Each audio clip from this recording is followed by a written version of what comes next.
Ludovic Noël, vous êtes le directeur général de la Cité du Design de Saint-Étienne et vient de s'ouvrir aujourd'hui la première journée. Ouais. Alors, ça fait quoi? Ah bah, c'est un grand bonheur parce que c'est 1 an et demi de travail, hein. Ça fait 1 an et demi qu'on construit, qu'on y met de l'énergie, notre cœur, en fait, au quotidien pour enfin aujourd'hui montrer pour la première fois en fait ces créations. Et donc voilà, c'est un véritable bonheur. On était assez impatients pour tout dire, hein, depuis une semaine, 10 jours là. On se disait voilà, il faudrait véritablement maintenant qu'on rentre en action. Et puis à partir de demain 10 h, c'est aussi le grand public qui va découvrir la Biennale parce que la Biennale a ça de particulier, c'est que c'est le week-end des familles qui viennent avec des poussettes, c'est 16 000 scolaires qu'on accueille. Donc bien sûr, c'est à destination des experts du design, des fans du design, mais c'est aussi pour le grand public la capacité de leur montrer comment demain on va travailler, comment on va se déplacer, comment on va communiquer. Et donc voilà, la Biennale, c'est vraiment quelque chose qui est à la fois assez généreux et divers, mais qui parle en fait de nos modes de vie. Alors là, c'est exceptionnel, la biennale dure un mois. Oui, c'est une nouveauté. En fait, on a fait plus 60 000 visiteurs en 2013. Ce qui veut dire que 140 000 visiteurs en 18 jours, vous avez beaucoup trop de monde en fait dans les expositions à notre sens. Et on voulait travailler sur l'expérience, une meilleure expérience de visite finalement de la Biennale. Et donc on s'est dit, c'est pas tellement l'objectif, c'est pas toujours de faire plus de visiteurs, mais c'est plutôt de faire mieux. Et donc voilà, 2 fois plus long pour permettre aux gens de pouvoir visiter peut-être plus sereinement et dans de meilleures conditions en fait. Nos propres expositions, mais aussi pour leur laisser le temps d'aller sur le territoire lui-même, puisqu'on a 82 offres en dehors de ce que nous on produit. En fait, vous avez tout un territoire qui s'est mis en action pour accueillir des designers, des entreprises qui font des offres aussi, des commerçants. Voilà, donc c'est vraiment la Biennale de Saint-Étienne plus que la Biennale de la Cité du Design. Le thème du beau, c'est venu pourquoi? Comment? Alors c'est toujours un processus un peu compliqué et difficile à expliquer comment on trouve le thème, et c'est surtout Elsa Frances, la commissaire générale, qui effectivement nous écoute beaucoup, mais à un moment donné décide effectivement du thème.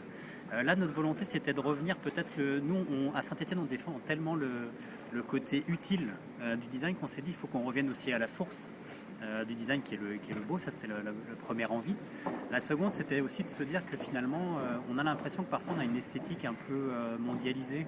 C'est-à-dire que vous allez dans un centre-ville à Istanbul, à Séoul, ici à Paris en France ou à Saint-Étienne, vous retrouvez à peu près les mêmes centres-villes parce qu'en fait les marques sont mondialisées. Et nous, il nous paraît important de montrer que le designer, lui, son travail, c'est justement de sortir de cette question d'une esthétique mondiale, mais plutôt d'arriver à exprimer des caractères en fonction d'un certain nombre de zones géographiques.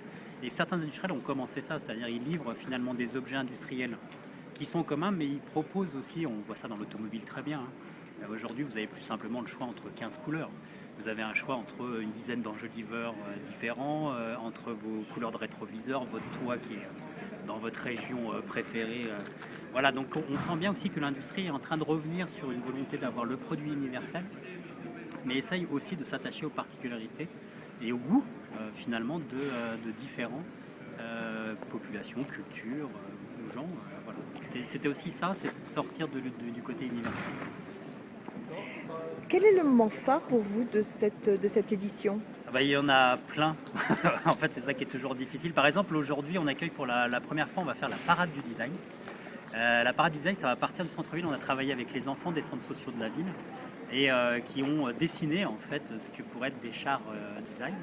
Et ensuite, c'est l'école qui les a fabriqués. Voilà, ça c'est par exemple une nouveauté. La deuxième nouveauté, c'est qu'on a durant une semaine entière, la semaine du 30 mars, une semaine professionnelle.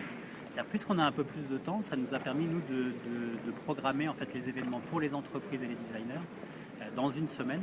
Et ce qui veut toujours, pour nous, ce qui est important, c'est de continuer à montrer aux entreprises en fait que le design pour elles, ça peut être un facteur de compétitivité et ça peut être quelque chose qui leur apporte une différenciation sur leur marché, qui leur apporte de nouveaux marchés, de la rentabilité supérieure. Et donc on veut aussi démontrer à travers la Biennale qu'on n'est pas simplement soit dans le monde des fans et des experts du design, soit dans le grand public, mais que les entreprises ont aussi leur place.